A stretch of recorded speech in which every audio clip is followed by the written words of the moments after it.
David es librado por el poder de Dios. David es librado por el poder de Dios.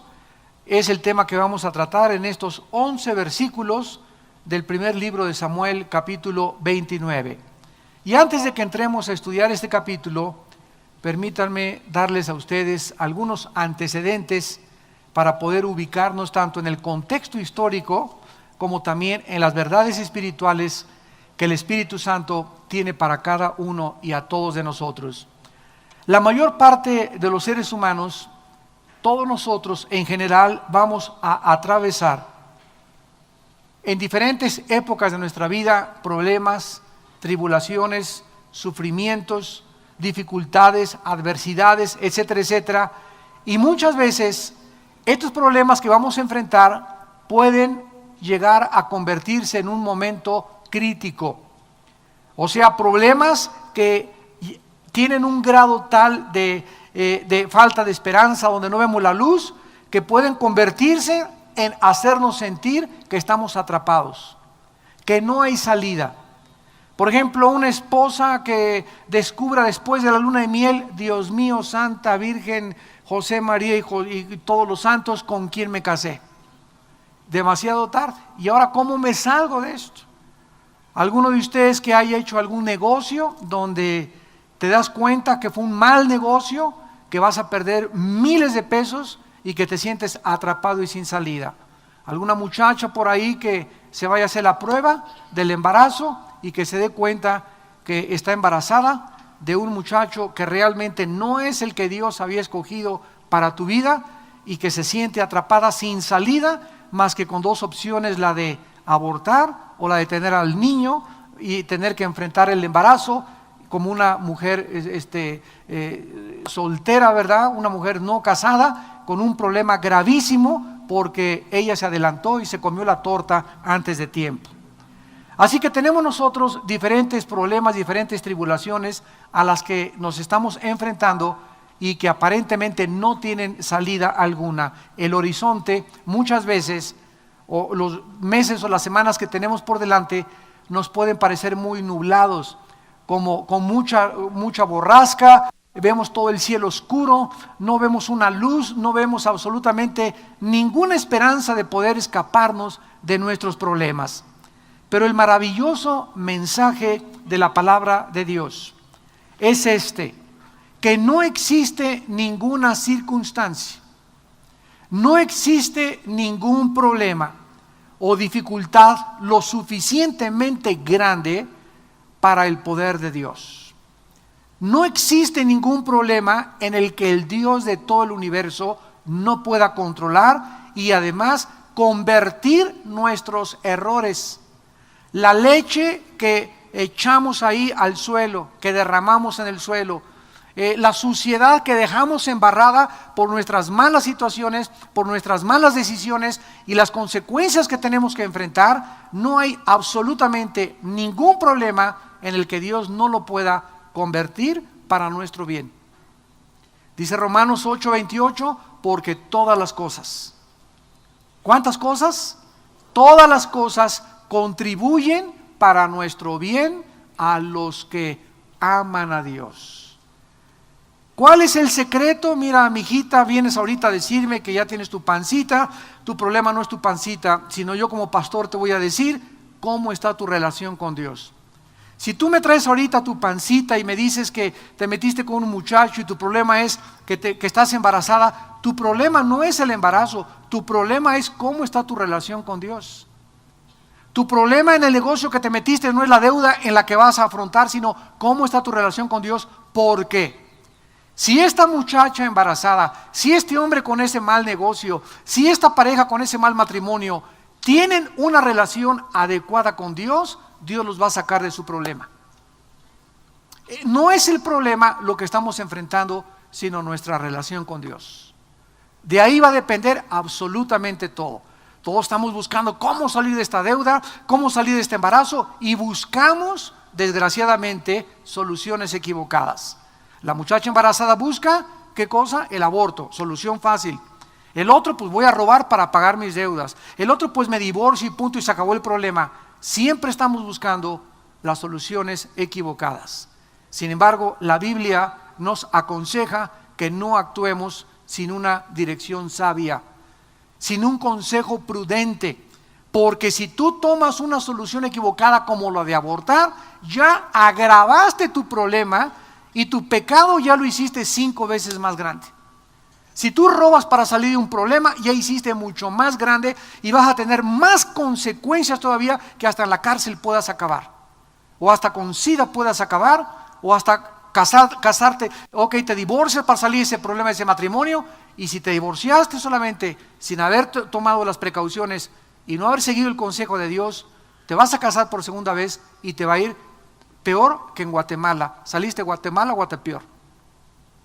Entonces Dios quiere que nosotros no actuemos de esta manera, que actuemos con sabiduría, que actuemos con tranquilidad, que sepamos que Él nos ama, pero lo primero que nos pregunta en esta tarde es: hijo, hija mía, ¿cuánto me amas? ¿Cuánto estás dispuesto a obedecerme y a hacer mi voluntad? Tú dime que quieres hacer mi voluntad, tú dime que me amas, tú dime que quieres someterte a mi palabra y a mis mandamientos, y déjame a mí, dice el Señor, arreglar tu vida, cambiar tu vida, convertir las cosas de tal manera que ahora las cosas que parecían que te iban a afrontar y que iban a enfrentarse como una amenaza, las voy a convertir en una bendición. Este es el maravilloso mensaje que tenemos en esta tarde y la lección práctica que vamos a aprender de los problemas de un hombre llamado David, que se metió en un embrollo tal donde dejó de huir del rey Saúl para irse a escapar y meterse con el ejército de los filisteos. Y creyó David que uniéndose a los filisteos, a los paganos, a los incircuncisos, podía él librarse del problema, de la amenaza, de la persecución del rey Saúl.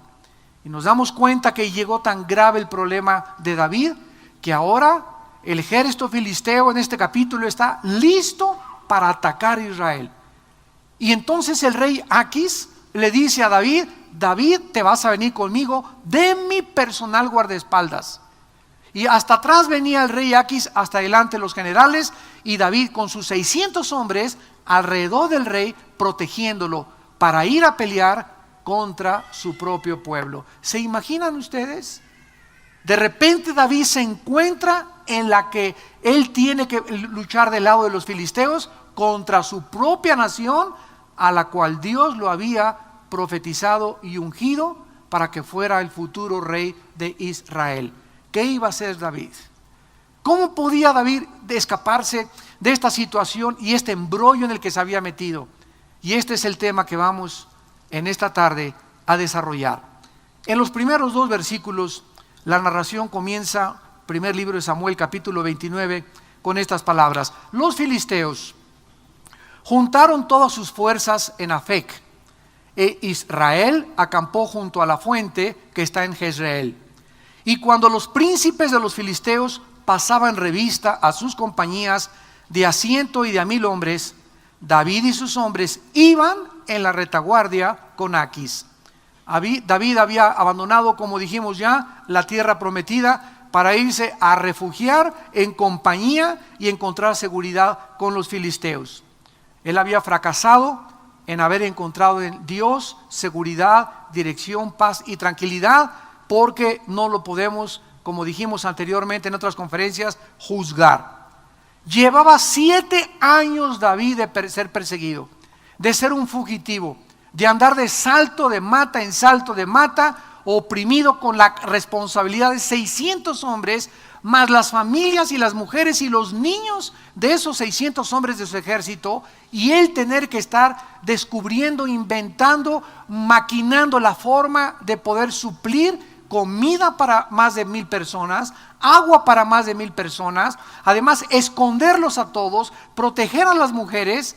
Y esa carga llegó a angustiar, llegó a presionar a un grado tal David, que dijo: ya no hay absolutamente solución. Todo esto se repasó en la última conferencia, y dijo David: yo ya no aguanto más, yo creo que David algún día me va a matar Saúl, mi única escape es irme y unirme con los filisteos, para que ahí el rey Saúl ya deje de perseguirme. Por causa de haberse asociado con los filisteos, ahora David se encontraba en un problema muchísimo más grande. Y notamos que David, dice el versículo 2, y sus hombres iban en la retaguardia con Aquis. O sea, él iba fungiendo como el guardaespaldas del rey Aquis. En otras palabras, no tenía David absolutamente ninguna oportunidad de poder escaparse. O de poder decir, pues ahorita en medio de toda la batalla yo me voy a hacer el tonto como que peleo y me voy a ir a esconder atrás de una cueva o detrás de unas rocas. No podía hacer eso porque el rey Aquis le dice, vas a cabalgar junto a mí. No tenía humanamente David ninguna oportunidad de escaparse, de luchar contra su propio pueblo. Vamos a ver las primeras lecciones que podemos aprender de esto.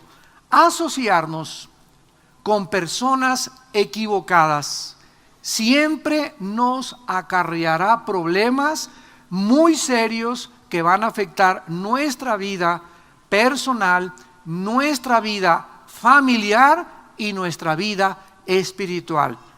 Vamos a partir desde este punto para aprender en esta noche lo que Dios nos advierte en su palabra.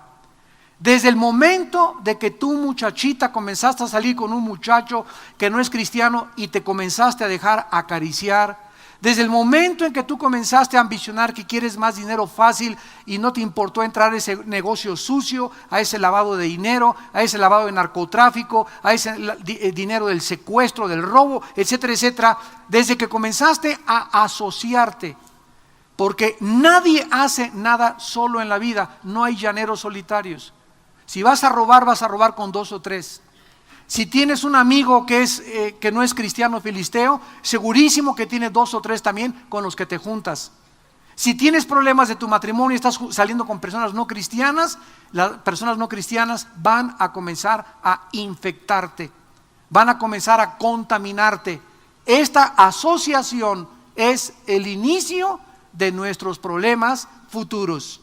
Cualquier amistad o compañía equivocada que nosotros tengamos, tarde o temprano nos contaminará. Influirá negativamente en nuestra vida, porque si nos juntamos con mundanos, nos vamos a convertir en mundanos también. Si nos juntamos con personas inmorales y vas a comer con personas que pura suciedad hablan, con amigas que hablan solamente de sexo y de galanes, hombres que hablan solamente de mujeres, te vas a convertir también en una persona inmoral. Si te juntas con personas rebeldes, que están en contra de los papás, en contra del pastor, en contra de la autoridad, en contra de los maestros, te vas a volver rebelde. Si te juntas con personas amargadas, te vas a volver amargado. Si te juntas con personas incrédulos, vas a acabar cuestionando a Dios. En la primera carta a los Corintios, capítulo 15, versículo 33, el apóstol Pablo escribió estas palabras. Primera de Corintios 15, 33. No erréis, las malas conversaciones corrompen las buenas costumbres. Esta palabra costumbres, etos, en el griego es hábitos. Ve tú de qué forma el estar escuchando, escuchando a personas que están cerca de ti, hablándote. O que llegas a tu oficina y no podemos evitar en la oficina, ¿verdad? Enfrente de ti tienes un mormón, a tu izquierda un comunista, enfrente un ateo, atrás de ti un escéptico. No podemos evitar, ¿verdad? En la escuela también llegamos a la escuela y nos sentamos en el pupitre y tú estás rodeado de paganos y de filisteos, etcétera, etcétera. Pero es porque estás en tu escuela y porque estás en tu oficina. Pero si saliendo de tu escuela o tu oficina, tú sigues juntándote con esas personas y vas al cine con ellas y aceptas tomar el café con una de ellas y aceptas ir a la fiesta de ellos y a las reuniones de ellos, etcétera, etcétera, van a contaminarte. Te van a hacer muchísimo daño y van a afectar tus hábitos. Las malas conversaciones, las pláticas y las palabras de la gente cambian el hábito y las costumbres de las personas.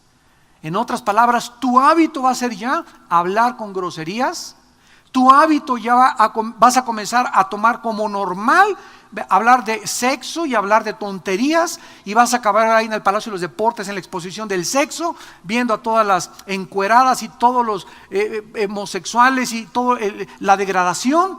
Como Sodoma y como Gomorra, el mundo volverá a ser juzgado por Dios, porque nos encontramos exactamente en ese nivel donde la gente ya en la televisión, en el radio, en los comentarios hablan de todo esto como si fuera normal. En los periódicos, en las revistas salen reportajes de todo esto como si fuera algo absolutamente normal. Y las personas que protestan contra esto se les llama retrógradas, nos llaman anticuados, nos llaman personas moralistas, etcétera, etcétera, porque el mundo no acepta que alguien venga a cambiarles y a moldear de otra forma su moral, su forma de ver la vida y su perspectiva. Y la Biblia nos manda en Romanos 12:2 a hacer lo contrario. No os conforméis a este mundo. Esa palabra significa: no permitan que el mundo moldee tu manera de vivir, tus hábitos, tus costumbres, sino transfórmense por medio de la renovación del entendimiento. En lugar de cada día pensar más como el mundo y hacerte más como el mundo, y dejar que el mundo moldee tu vida y tu carácter y tu moral y tu cultura y tus diversiones, en lugar de eso tenemos que irnos espiritualmente alejándonos más y más y más. Y la única forma de alejarnos de ese imán, porque es un imán poderosísimo el mundo, es transformar mi mente y cambiar mi manera de pensar con la Biblia. Y mientras más paso en la Biblia, mientras más paso tiempo con cristianos, con cristianas, oyendo la palabra en el coche, en el banco, etcétera, etcétera, más me alejo de la fuerza que me quiere jalar a hacerme pensar como los demás. En Éxodo, el libro de Éxodo capítulo 34, versículo 12, Dios le dijo a su pueblo: guárdate de hacer alianza con los moradores de la tierra. Cuidado con juntarte o hacer un yugo desigual con los moradores de la tierra, donde has de entrar, para que no sean tropezadero en medio de ti. Tenemos que entender esto, amados santos de Dios. Somos un tesoro especial de Dios. Somos una nación santa y un pueblo que nos hemos sido llamados a ser diferentes. ¿Qué significa la palabra santo? La palabra santo significa diferente, separado, apartado. Entonces Dios nos llama para que nosotros no nos vayamos a un convento, no nos vayamos a un monasterio y nos aislemos físicamente del mundo, sino que estemos en el mundo y en el mundo ser guardados de la contaminación. Sí se puede, sí se puede, sí se puede, porque todo lo podemos en Cristo que nos fortalece. En el Salmo 1, que es precioso, Salmo 1, así comienza el Tehilim, o sea, los salmos en el hebreo, Tehilim, dice: bienaventurado el varón que no anduvo en consejo de malos, ni estuvo en camino de pecadores, ni en silla de escarnecedores se ha sentado. Vean ustedes el proceso. Primero comienzas andando, después te quedas con ellos y después te sientas con ellos a escuchar todo lo que el mundo dice. Y en lugar de andar con pecadores, sentarme con pecadores y andar en sus cosas y reírme de sus chistes y aceptar su conversación, en lugar de eso, en la ley de Jehová está mi delicia. Y en ella medita de día y noche, porque será como árbol plantado junto a corrientes de agua, que da su fruto a su tiempo, y todo lo que hace prosperará. ¿Qué pasa cuando tú te juntas con amistades negativas, cuando haces alianzas con personas negativas, cuando tus amigos íntimos son personas negativas? Te comienzan a pudrir, como la fruta, se comienza a pudrir la fruta. Y en lugar de que comencemos cada día a estar más putrefactos, ya a los 6 meses ya hueles mal. Ya a los 6 meses estás marchita, a los 6 meses estás marchito, seco, ya te das cuenta que no tienes fuerza espiritual, que ya otra vez regresaste a la vida de antes de la que Jesucristo te sacó pagando su sangre por ella en la cruz. Y al contrario de eso, si tú no haces eso, siempre estarás fresca, te van a decir la lechuguita. Vas a estar fresco, cantando, una mente limpia, una mente pura, dando fruto siempre, bendiciendo a las personas, viviendo siempre con esperanza, con seguridad, al contrario de vivir en una vida de tinieblas, de putrefacción y de inmoralidad. Y nosotros tenemos que escoger esto. En 2 Corintios el apóstol Pablo escribió exactamente los mismos consejos del Antiguo Testamento con otras palabras. Dice 2 Corintios 6, versículos 14 y 15. No os unáis en yugo desigual con los incrédulos, porque ¿qué compañerismo tiene la justicia con la injusticia? ¿Y qué comunión la luz con las tinieblas? Esta palabra yugo viene del campo, de cuando los bueyes aran la tierra. Cuando va un buey arando la tierra, ¿qué le ponen al otro buey? Les ponen una cosa como de madera aquí en el cuello y atan al otro y están juntos y no puede, porque si este se va para acá, el otro se viene para acá y a donde quiera que van juntos. Esto se llama un yugo. O sea, no podemos evitar como Cristo. Cristo lo criticaron porque frecuentaba a la amiga, los pecadores y a las prostitutas de los publicanos, pero no se juntaba con ellos para jugar dominó. Cristo no se juntaba con las prostitutas para que lo invitaran a la zona roja. Cristo no se juntaba con los pecadores para participar de ellos, se juntaba con ellos para sacarlos de ahí, iba por ellos para jalarlos de ahí. Pero si tú te juntas con pecadores y ellos te jalan a ti, dice en Jeremías, tú influye en ellos y que ellos no influyan en ti. Entonces, ¿quién va a ganar? ¿Quién va a ejercer mucho mayor influencia en tu vida? ¿Ellos o tú como cristiano? Si salimos con una persona que no es cristiana es para ganarla para Cristo. Y si ella te dice, ¿sabes qué? Siempre que salgo contigo me hablas de tu Dios, ¿qué te está diciendo Dios? Bye bye, see you later, alligator. Hasta ahí muere, o sea, ok, no hay ningún problema. Significa que tú no eres la llave para esa persona, deja de ver a esa persona. Pero si esa persona va a salir contigo para que ella te hable y te cuente y lleva media hora hablándote inmoralidades, dinero, tranzas, etcétera, etcétera, y tú vas escuche y no lo callas, o dices, ¿sabes una cosa? No quiero oír eso, eso te va a influir a ti, te va a corromper, te va a pudrir, te va a echar a perder. Porque la fe es por el oír y el oír por la palabra de Dios. Y ya sea la palabra de Dios nos da fe para el reino de la luz, o lo que oyes te da fe y vas a creer lo que tus amigos te están contando. Ese es el problema cuando nosotros vemos los noticieros de televisión. Estamos oyendo malas noticias, malas noticias, malas noticias, y llegamos, la fe es por el oír y el oír por la palabra de Dios. Entonces estamos escuchando, la fe es por el oír y el oír por la televisión.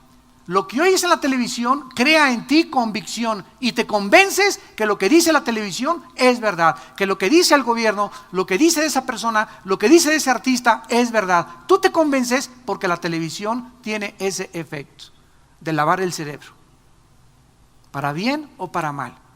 Hoy la televisión cristiana, hoy los mensajes cristianos te edifican para levantar tu corazón. Regresamos a 1 Samuel. Y este fue el problema número 1 en que se metió David, su asociación con los filisteos. Miren a dónde lo llevó. Versículos del 3 al 5.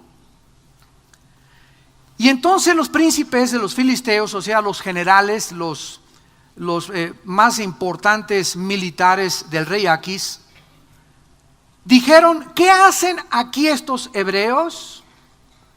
Y Aquis respondió a los príncipes, o sea, a sus generales, ¿no es este David, el siervo de Saúl, rey de Israel, que ha estado conmigo por días y años, y no he hallado falta en él desde el día que se pasó de mí hasta hoy? Entonces los príncipes de los filisteos se enojaron contra él, o sea, contra el rey, y le dijeron: despide a este hombre para que se vuelva al lugar que le señalaste y no venga con nosotros a la batalla. No sea que en la batalla se nos vuelva enemigo, porque ¿con qué cosa volvería mejor a la gracia de su Señor que con las cabezas de estos hombres? Vemos nosotros que mientras iban avanzando hacia la batalla, en unidades de cientos y de divisiones de miles de hombres, David iba, repito, en la retaguardia con el rey Aquis, y entonces los generales voltearon y se sorprendieron que el rey se haya hecho rodear de David, que era israelita, cuando ellos sabían que iban a pelear contra la nación de Israel.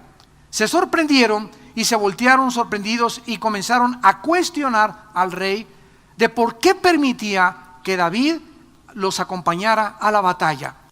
El rey Aquis les aseguró: miren, ¿saben qué? Yo confío en él, David ya tiene años sirviéndome, me ha sido leal, no he visto ningún problema. Pero estos generales se enojaron aún más, y vean las razones, las 3 razones que le dieron al rey para que regresara a David y no formara David parte de esta batalla contra Israel. En primer lugar, dice el versículo 4, le dijeron: despide a este hombre para que se vuelva al lugar que le señalaste y no venga con nosotros, no sea que en la batalla se nos vuelva enemigo. La primera razón que le dicen al rey es: ¿sabes una cosa, rey? Este hombre en la batalla se puede volver contra nosotros. A lo mejor de repente se va a unir con Saúl, a lo mejor ha estado engañándote por años, o a lo mejor nos puede traicionar. En segundo lugar, le dicen al rey: no sea que en la batalla se nos vuelva enemigo, porque ¿con qué cosa volvería mejor a la gracia de su Señor que con las cabezas de estos hombres?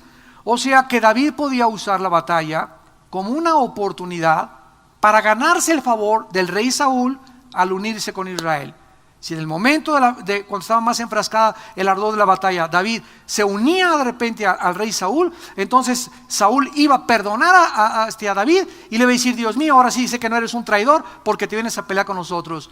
Los generales estaban cuestionando que estas cosas podían suceder. Y en tercer lugar, dice la Biblia en el versículo 5, ¿no es este David, dijeron los generales, de quien cantaban en las danzas diciendo: Saúl hirió a sus 1000 y David a sus 10,000? O sea, rey, decían los generales, este muchacho que traes contigo es famoso en Israel, es un héroe en Israel. Si hasta le compusieron una canción, ¿cómo puede de la noche a la mañana este héroe, este hombre que es reconocido hasta por los soldados de nuestros enemigos, cómo puede decir que está peleando detrás de nosotros o está acompañándonos, cuando hasta una canción existe en el ejército enemigo acerca de él cuando venció a Goliat? Y después de todas estas cosas en las que los generales estaban enojadísimos, nos podemos preguntar en este instante: ¿quién puso en los generales cuestionar al rey Aquis? ¿No vemos acaso nosotros detrás de todo esto la providencia divina, actuando para salvar a su siervo? Donde muchas veces Dios usa hasta los propios enemigos de nuestra vida para nuestro bien, y hace que con muchas decisiones que ellos tomen a nosotros nos benefician. ¿Acaso cuando Hitler mandó matar a 6 millones de judíos, 1943 al 45, en los campos de concentración en Alemania, acaso no fue este evento, la masacre contra los judíos, lo que hizo que en 1946 y 47, al terminar la guerra, la Liga de las Naciones votara para que regresaran a su tierra? Gracias a la masacre que tuvieron que enfrentar el mundo y darse cuenta que si a Hitler no lo hubieran detenido, el nazismo hubiera conquistado Europa y el mundo entero. ¿No fue acaso la cruz de Jesucristo la tragedia más grande que el mundo ha contemplado, cuando Dios no perdona a su Hijo Jesucristo? ¿Y no es acaso esa tragedia el evento más grande de la sabiduría y la redención humana? Porque Dios escogió lo insensato para avergonzar a los sabios y a los entendidos. y lo débil del mundo escogió Dios para avergonzar a lo fuerte. Y lo vil y lo menospreciado escogió Dios para que nadie se jacte en su presencia. Él es Dios. Y sus pensamientos no son nuestros pensamientos, ni sus caminos son la forma como nosotros nos imaginamos que vamos a caminar. Así que esto es lo que la Biblia nos presenta, eventos, sucesos, donde está metida la mano de Dios, donde la providencia de Dios, cuando parece que todo está oscuro, ahí va entrando. Y ese embarazo que tú tienes, muchachita que me escuchas, va a ser ese niño la bendición más grande que vas a tener en tu vida si te arrepientes y le entregas a Dios. Ese mal negocio que hiciste, que te sacó, que te va a sacar Dios y de la deuda que tienes, vas a tener que pagar y vas a tener que recoger tu cosecha, pero va a ser una lección tremenda que dentro de 4 o 5 años vas a aprender para jamás volver a hacer ese tipo de negocios. Y estas experiencias de nuestro pasado que nos hacen sufrir, que nos hacen llorar, que nos hacen doler, son cosas necesarias porque el castigo purifica el corazón. Porque es la única forma, desgraciadamente, que aprendemos muchas veces, a través de la disciplina y de las cosas malas que nos sucedan.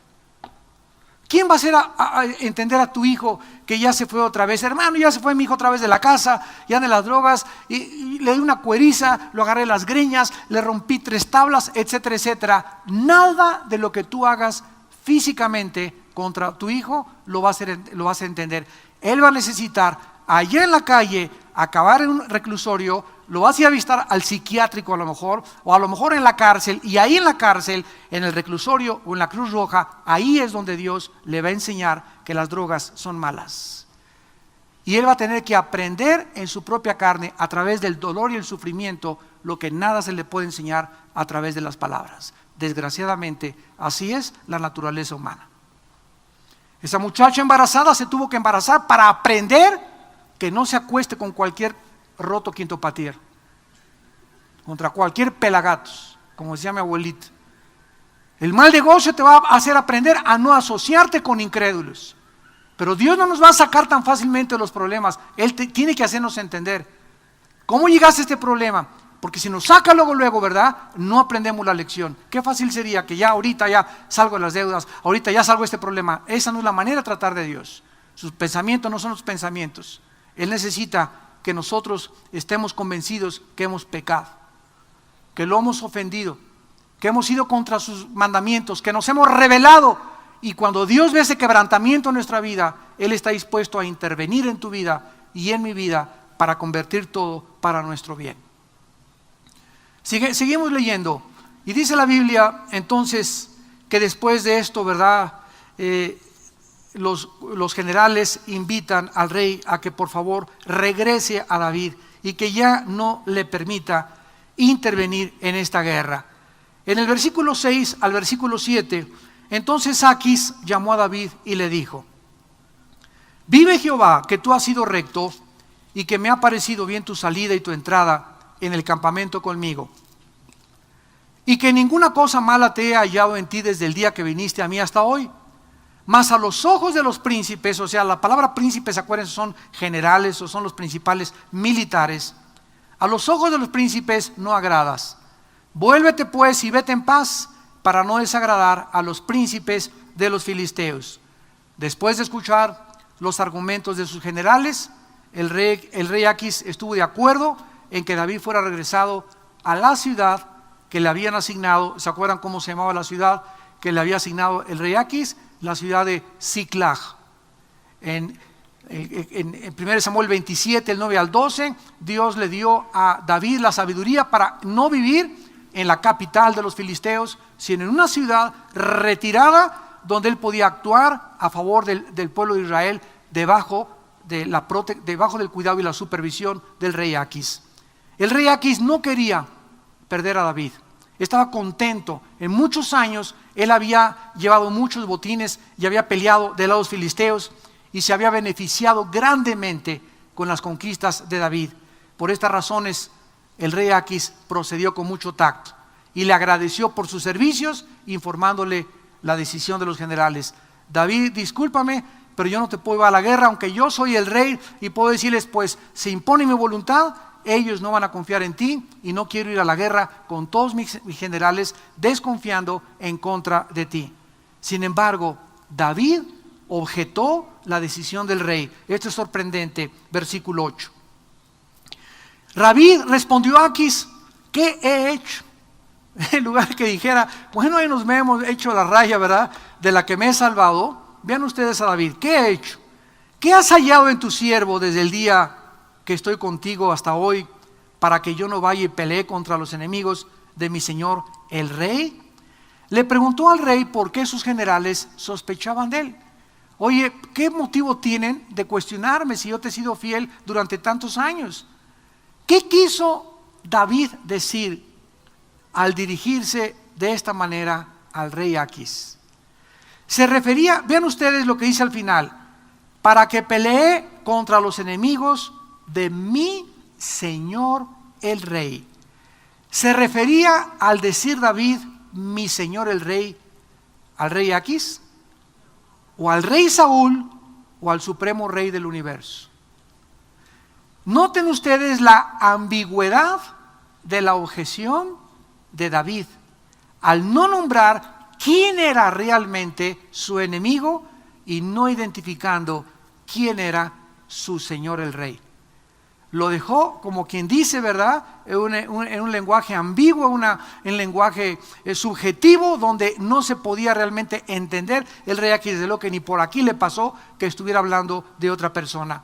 En el versículo 9 y 10, sintiendo la tensión en las palabras de David, el rey Aquis vindica el servicio de David con los filisteos y le responde: yo sé que tú eres bueno ante mis ojos. Miren nada más lo que le dice el rey Aquis: eres como un ángel de Dios. Si tan solo supiera lo que en ese año y medio que estuvo con los filisteos hizo David. ¿Se acuerdan las conferencias anteriores? Que las peleas, o sea, David estaba en todos los territorios de alrededor de Filistea, asaltando poblados que eran enemigos de Israel, y llegaba con el rey Aquis y le decía: he matado a tus enemigos. Y no estaba matando a los enemigos, estaba matando a los amigos de Aquis y a los enemigos de Israel. Entonces, durante todo ese tiempo, David comenzó a aniquilar a poblados y a territorios alrededor de la nación filistea, para poder comenzar a dejar solamente, como lo vamos a ver más adelante en 2 Samuel, aislado al rey Aquis y a los filisteos, y poder darles el golpe mortal y vencer la última victoria contra ellos.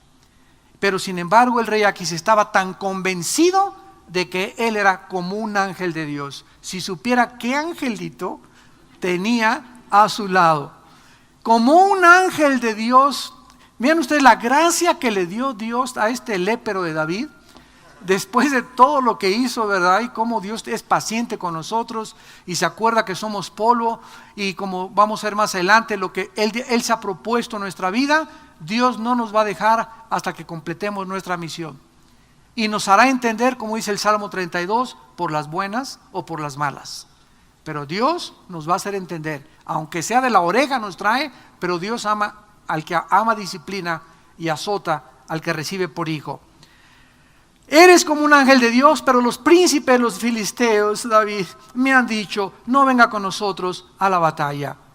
A los ojos del rey Aquis, David era como un ángel de Dios. O sea, le había bendecido, le había enriquecido con todos los bienes y con todas las mentiras que le dijo David. Sin embargo, por la insistencia de los generales, el rey se sentía muy mal de decirle: pues retírate, ¿no? Con mucho tacto, con mucha prudencia: David, eres como un ángel, me has hecho mucho bien, pero mira, yo no puedo estar contra mis generales, estamos en fragor de la batalla, mejor retírate y vete a tu ciudad original con todos tus hombres. Ya la decisión está tomada, tienes que retirarte del campo de batalla.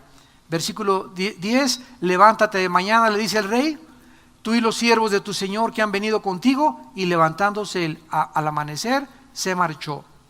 Así pues, David es librado de un problema donde nadie como a ti y como a mí nos puede librar si no es Dios. No es con espada ni con ejército, no hay sabiduría ni inteligencia contra Jehová. Podemos nosotros quedarnos hasta las 3 de la mañana. ¿Cómo? comiendo de las uñas. ¿Cómo saldré de este problema? ¿Qué haré? ¿Abortaré? ¿No abortaré? Mis papás, ¿qué van a decir? Me he endeudado. ¿Cómo va a salir este problema? Me andan buscando para meter a la cárcel. Y estamos buscando en nuestra propia conciencia, sabiduría humana, la solución. Cuando la Biblia nos dice lo contrario, no seas sabio en tu propia opinión. Deleítate a sí mismo en Jehová y Él te concederá las peticiones de tu corazón. Él exhibirá tu justicia como la luz y tu derecho como el mediodía. No te excites en manera alguna a hacer lo malo. Acuéstate como un angelito, ya hasta el bebé ya se oye, ya está hasta roncando en tu pancita. Duérmete, Señor, la regué, me arrepiento, mañana me dirás qué hacer. Voy a buscar a la pastora mañana, voy a buscar a mis hermanos cristianos, pero yo ya no quiero seguir pecando. Ya pequé, ya regué la leche, ya me metí en un problema, ahora quiero que tú me ayudes, Señor. Cuando nosotros tenemos esa actitud, le damos oportunidad a Dios de intervenir, porque sin fe es imposible agradar a Dios. Y la única forma de demostrar que tenemos fe es confiando lo que Dios nos ha dicho. Miren lo que dice en Génesis capítulo 28. Génesis 28. Oh Dios, eres maravilloso de veras con nosotros. Maravillosa es tu palabra y maravillosos son tus caminos, Señor. Dice Génesis 28, versículo 15, lo que le dice Dios a su patriarca: he aquí yo estoy contigo y te guardaré por donde quiera que fueres y volveré a traerte a esta tierra, porque no te dejaré hasta que haya hecho lo que te he dicho. No te dejaré hasta que haya hecho lo que te he dicho. ¿Qué nos ha dicho Dios? Hay más de 8,000 promesas en la Biblia, más de 8,000 promesas. Y todas esas promesas son para nuestra vida. Y lo mismo que le dijo a Abraham, lo dice Pablo en Filipenses 1:6, porque el que comenzó en vosotros la buena obra, la terminará hasta la venida de Cristo. El que ha iniciado en nosotros a edificar y a formar a Jesucristo, no nos va a dejar hasta que su Hijo sea formado en nosotros. Y nos vamos a rebelar, vamos a caer, vamos a regar la leche, vamos a cometer muchos errores.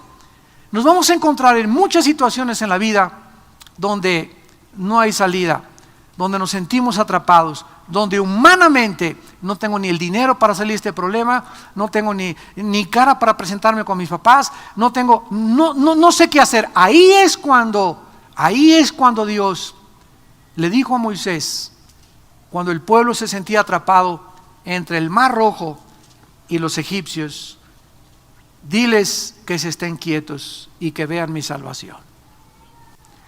Llega un momento en la vida en la que, como cuando caes en un pantano, mientras más luchas por salir, más te hundes, más rápido te hundes.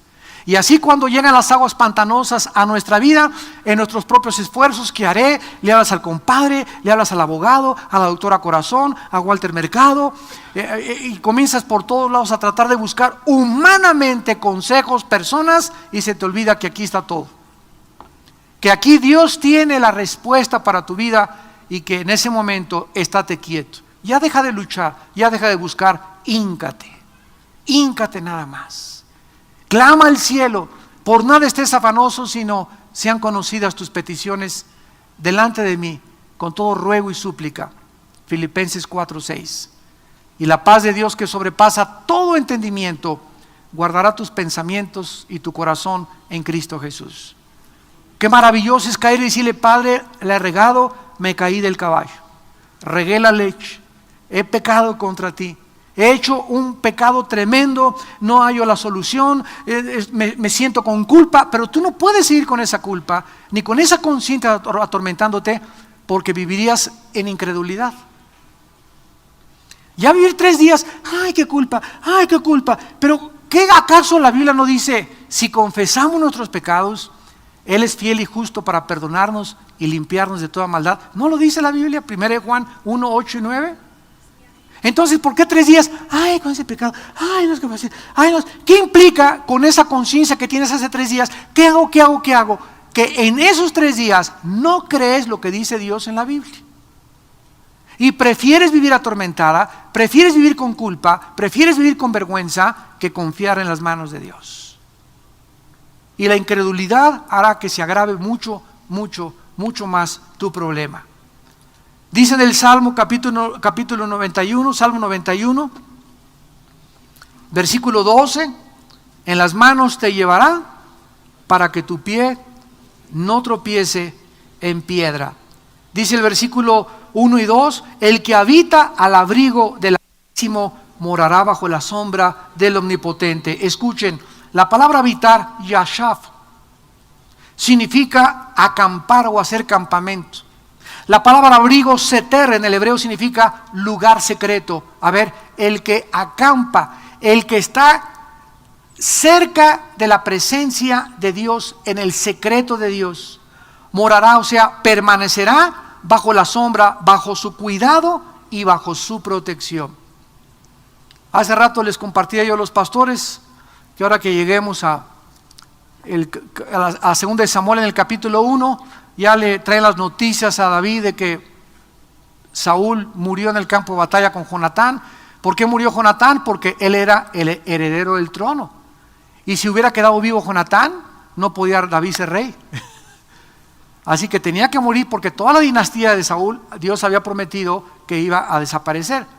Entonces David, lo vamos a ver cuando lleguemos a 2 de Samuel capítulo 1, David en una manifestación de un corazón tan limpio y tan prudente, en lugar de que ese enemigo que lo persiguió 7 años, que lo quería matar, que te quería asesinar, tú te gozaras que le dijeran, pues le cortaron la cabeza o se fue a la barranca y en una carretera la persona que te odiaba y tú, ay, gloria a Dios, voy a descansar. David se pone a llorar por Saúl y se pone a lamentar y le compone César una canción. En el capítulo 1 del 2 le compone un canto a Saúl.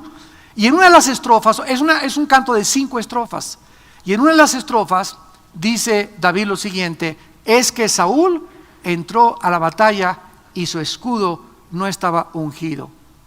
O sea, cuando Saúl entró al campo de batalla y lo mataron, no llevaba la protección de Dios. Dios ha dicho que Él es nuestro escudo, y si Él es nuestro escudo, dice la Biblia, mandará a sus ángeles a que tu pie no tropiece en piedra. Dice el Salmo 91, te librará del lazo del cazador. Versículo 3, de la peste destructora, con sus plumas te cubrirá, escudo y adarga es su verdad.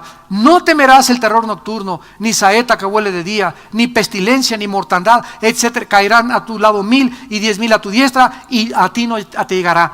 Todas estas cosas nos ha dicho Dios. Y podemos vivir con esa confianza de ser guardados del mal, de robos, de asaltos, de secuestros, de violencia, si nosotros vivimos cerca de su protección. Díganme si no vale la pena, en lugar de irte a ver Exposexo al Palacio de los Deportes.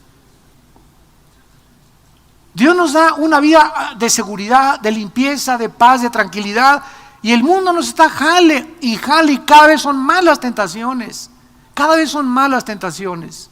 Estamos siendo bombardeados por todos lados para ceder nuestras armas, para rendirnos a Satanás y decirle, sí, cierto, Satanás, lo que tú me ofreces es mejor que lo que me ofrece Dios.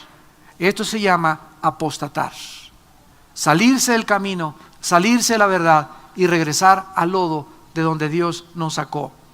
Y finalmente en el libro de Judas, antes de Apocalipsis, para terminar, leemos estos versículos tan preciosos que son las mismas promesas, repito, las mismas promesas del Antiguo Testamento con otras palabras.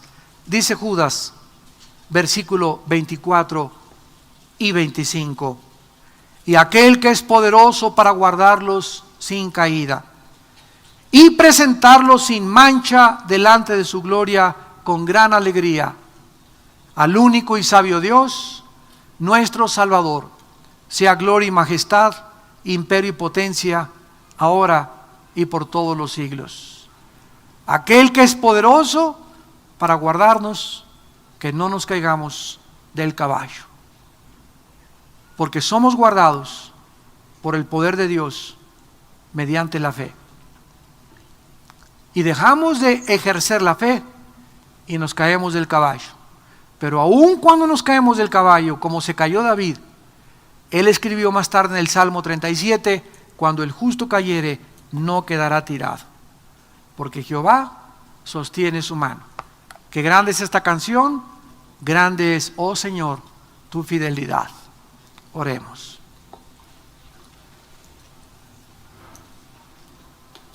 Padre, te damos gracias porque tu fidelidad es grande. ¿Cómo, Señor, te compadeces de tus ungidos, de tus escogidos? ¿Cómo nos guardas? ¿Cómo nos has esperado a todos? ¿Y cómo has tenido misericordia de todos nosotros? Porque no hay ninguno de nosotros que en alguna época de nuestra vida no te hayamos fallado. Gracias, Señor, porque tú te compadeces y grandes son tus misericordias, para que podamos exclamar: oh alma mía, alaba a Jehová. Y no te olvides de ninguna de sus misericordias. Él es quien rescata tu vida del hoyo, el que te corona de favores y misericordias, aunque tal vez tú no lo has notado. Él es Dios, que no escatimó a su Hijo, sino que lo entregó por todos y cada uno de nosotros, para que ya no vivamos para nosotros, sino para aquel que murió y resucitó de entre los muertos, Jesucristo, el Rey de Reyes y Señor de Señores. Gracias porque tus pensamientos, tus planes, tu propósito para con nosotros son de paz, de tranquilidad, de seguridad, de esperanza, para darnos la esperanza y el futuro que anhelamos. Porque si no escatimaste a tu Hijo, ¿cómo no nos darás todas las cosas? Y si tú eres con nosotros, ¿quién contra nosotros? Además que ni siquiera la enfermedad, ni la pobreza, ni la persecución, ni la desnudez, ni lo invisible, ni lo visible, ni los ángeles, ni los demonios, nada, nunca jamás nos podrá separar del amor de Dios que es en Cristo Jesús, Señor nuestro. Oh Dios, te amamos, te adoramos, te bendecimos con todas las fuerzas de nuestra alma, porque tú eres el que nos libras con tu poder cuando hemos llegado nosotros al final de nuestras fuerzas.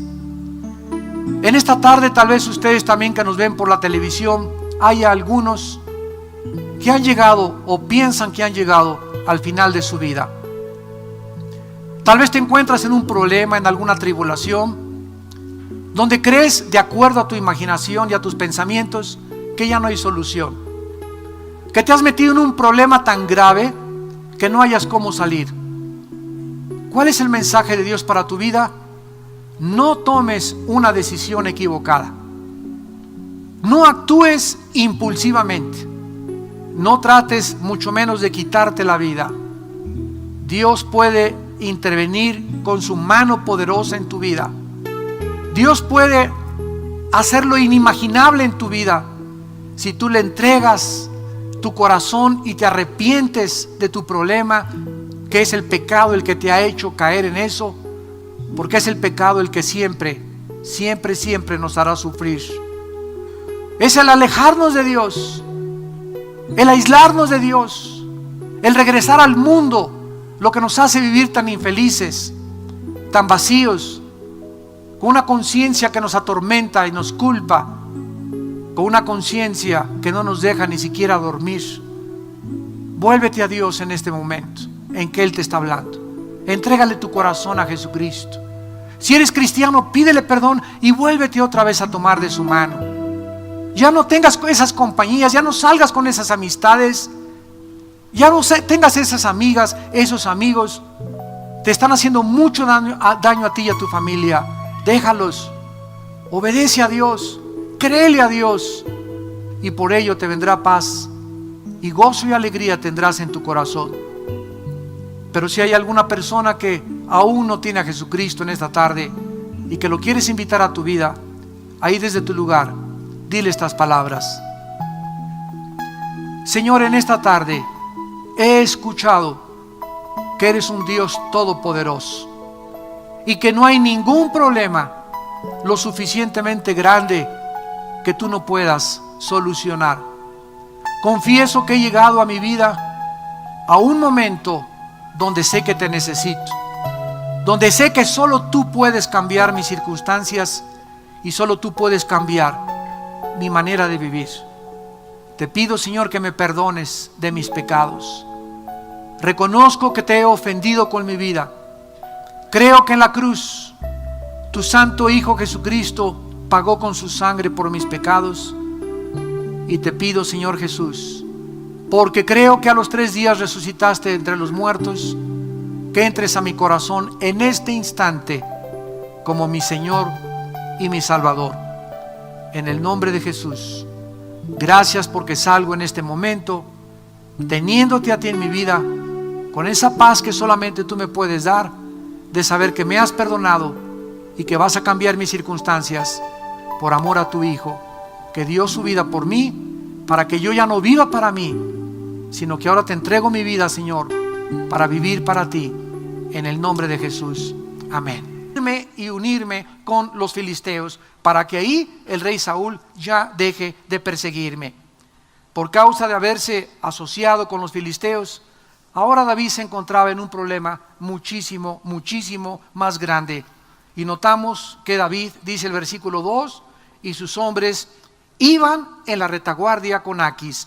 O sea, él iba fungiendo como el guardaespaldas del rey Aquis. En otras palabras, no tenía David absolutamente ninguna oportunidad de poder escaparse, o de poder decir, pues ahorita en medio de toda la batalla yo me voy a hacer el tonto como que peleo y me voy a ir a esconder atrás de una cueva o detrás de unas rocas. No podía hacer eso, porque el rey Aquis le dice, vas a cabalgar junto a mí. No tenía humanamente David ninguna oportunidad de escaparse, de luchar contra su propio pueblo. Vamos a ver las primeras lecciones que podemos aprender de esto. Asociarnos con personas equivocadas siempre nos acarreará problemas muy serios que van a afectar nuestra vida personal, nuestra vida familiar y nuestra vida espiritual. Vamos a partir desde este punto para aprender en esta noche lo que Dios nos advierte en su palabra. Desde el momento de que tú, muchachita, comenzaste a salir con un muchacho que no es cristiano y te comenzaste a dejar acariciar, desde el momento en que tú comenzaste a ambicionar que quieres más dinero fácil y no te importó entrar a ese negocio sucio, a ese lavado de dinero, a ese lavado de narcotráfico, a ese dinero del secuestro, del robo, etcétera, etcétera, desde que comenzaste a asociarte, porque nadie hace nada solo en la vida, no hay que asociarse. Si vas a robar con 2 o 3. Si tienes un amigo que no es cristiano filisteo, segurísimo que tiene 2 o 3 también con los que te juntas. Si tienes problemas de tu matrimonio y estás saliendo con personas no cristianas, las personas no cristianas van a comenzar a infectarte, van a comenzar a contaminarte. Esta asociación es el inicio de nuestros problemas futuros. Cualquier amistad o compañía equivocada que nosotros tengamos, tarde o temprano nos contaminará, influirá negativamente en nuestra vida, porque si nos juntamos con mundanos, nos vamos a convertir en mundanos también. Si nos juntamos con personas inmorales y vas a comer con personas que pura suciedad hablan, con amigas que hablan solamente de sexo y de galanes, hombres que hablan solamente de mujeres, te vas a convertir también en una persona inmoral. Si te juntas con personas rebeldes, que están en contra de los papás, en contra del pastor, en contra de la autoridad, en contra de los maestros, te vas a volver rebelde. Si te juntas con personas amargadas, te vas a volver amargado. Si te juntas con personas incrédulos, vas a acabar cuestionando a Dios. En la primera carta a los Corintios, capítulo 15, versículo 33, el apóstol Pablo escribió estas palabras. Primera de Corintios 15, 33. No erréis, las malas conversaciones corrompen las buenas costumbres. Esta palabra costumbres, ethos, en el griego es hábitos. Ve tú de qué forma el estar escuchando, escuchando a personas que están cerca de ti, hablándote. O que llegas a tu oficina y no podemos evitar en la oficina, ¿verdad? Enfrente de ti tienes un mormón, a tu izquierda un comunista, enfrente un ateo, atrás de ti un escéptico. No podemos evitar, ¿verdad? En la escuela también llegamos a la escuela y nos sentamos en el pupitre y tú estás rodeado de paganos y de filisteos, etcétera, etcétera. Pero es porque estás en tu escuela y porque estás en tu oficina.